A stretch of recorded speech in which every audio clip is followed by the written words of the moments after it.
A man was draining the bathtub when suddenly a hand emerged from the water and grabbed his arm. Terrified, he collapsed to the floor, clutching to a clump of hair. Hearing the commotion, another man came to check, but the man pretended nothing had happened because he was trying to rent out the house, and the prospective tenants actually decided to take it. Due to their busy work schedules, the new tenants hired 2 caregivers to look after an elderly relative. But ever since they moved in, strange incidents began occurring one after another. One day, Jenny, the daughter-in-law, spotted a cat on the stairs. She then saw a pair of hands suddenly pick up the cat. Jenny quickly went to investigate, following the shadowy figure into a room. The door suddenly slammed shut, and Jenny vanished. When her husband Jack returned home that night, he found garbage was everywhere on the floor and only his mother was sitting on the floor.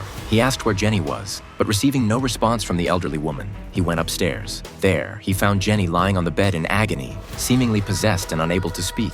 As he anxiously questioned her, a pale-faced little boy suddenly appeared beside them. Jack was startled and asked who he was. The boy opened his mouth and let out a cat-like meow. Jack collapsed to the floor. At that moment, Jenny suddenly sat up and then fell back onto the bed. Later on, one of the caregivers came to check on them. The man found the elderly woman lying dead. He immediately reported to the police. The police began a basic investigation and learned that the elderly woman's son and daughter-in-law disappeared without a trace. After questioning, the police began searching the rooms and discovered a message on the phone from Jack's sister, Susan. When they called back the number, a phone rang somewhere in the house. Following the ringtone to the second floor, they found a small mobile phone in a cabinet, along with several strands of hair. When he looked upward, they discovered a hidden compartment. Climbing up, they found the bodies of Jack and his wife, along with what appeared to be a dental plate. Here, Jack's sister Susan was growing anxious because she couldn't contact her brother's family. She left a message asking Jack to call her back immediately, then packed up to leave from work. As she walked down the hallway, Susan suddenly felt like someone was following her.